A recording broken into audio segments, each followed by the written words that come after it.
Hello guys, അപ്പോൾ ഞാൻ എൻ്റെ ചക്കരക്കുട്ടീനെ നിങ്ങൾക്ക് വീഡിയോസിലൂടെ പരിചയപ്പെടുത്തി തന്നിട്ടുണ്ട് കേട്ടോ. ഓർമ്മ ഉണ്ടോയെന്ന് അറിയില്ല, ഒന്ന് കണ്ടു നോക്കും. അപ്പോൾ ചക്കരക്കുട്ടി എന്ന് പറഞ്ഞാൽ എൻ്റെ മൂന്നാമത്തെ മോളാണ് കേട്ടോ. അപ്പോൾ അവൾക്ക് ചെറിയൊരു എഴുതാനും വായിക്കാനും കഴിയാത്തൊരു ഭിന്നശേഷിയുണ്ട്. അപ്പോൾ ഞാൻ 28 വയസ്സായി. എന്നാലും എല്ലാം അറിഞ്ഞുകൊണ്ട് തന്നെ ഒരാൾ 2 കൈ നീട്ടിയാളെ സ്വീകരിച്ചു കേട്ടോ. കല്യാണമൊക്കെ കഴിഞ്ഞു, കുറച്ച് ദൂരമുള്ള ആളാണ്. അപ്പോൾ ഇവിടെ വീട്ടിൽ നിൽക്കാന്ന് പറഞ്ഞിട്ട് കല്യാണം കഴിച്ചത്. അപ്പോൾ ഇവിടെ തന്നെ നിന്നേനതും. അപ്പോൾ 4 പെൺകുട്ടികളെ എനിക്ക് ഇപ്പോൾ 2 പേരെ കല്യാണം കഴിച്ചു, ഒരു ചെറിയ കുറച്ചും കൂടി കല്യാണം കഴിക്കേണ്ടേനും. അപ്പോൾ പിന്നെ അവർക്ക് ഇവിടെ നിൽക്കാൻ നല്ലതാണ്, അവളെ നോക്കും, സംരക്ഷിക്കുകയും ചെയ്യും. പക്ഷേ അവർക്ക് ഇവിടെ നിൽക്കാൻ പറ്റാത്തൊരവസ്ഥ വന്നപ്പോൾ അവർ കോട്ടേഴ്സിലേക്ക് മാറി. നമുക്ക് സാമ്പത്തികമായിട്ടില്ലാത്തതുകൊണ്ടാണ് അങ്ങനെ പിന്നെ കോട്ടേഴ്സിലേക്ക് മാറി.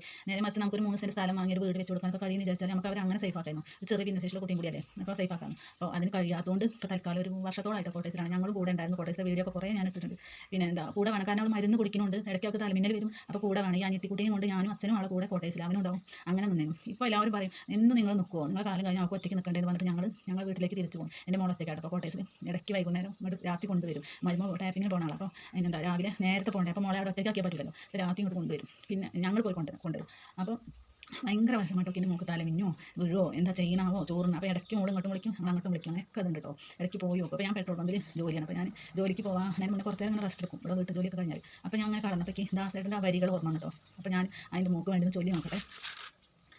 കളി വീടുറങ്ങിയല്ലോ, കളിവാക്കുറങ്ങിയല്ലോ, ഒരു നോക്കു കാണുവാനൻ ആത്മാവു തേങ്ങുന്നല്ലോ.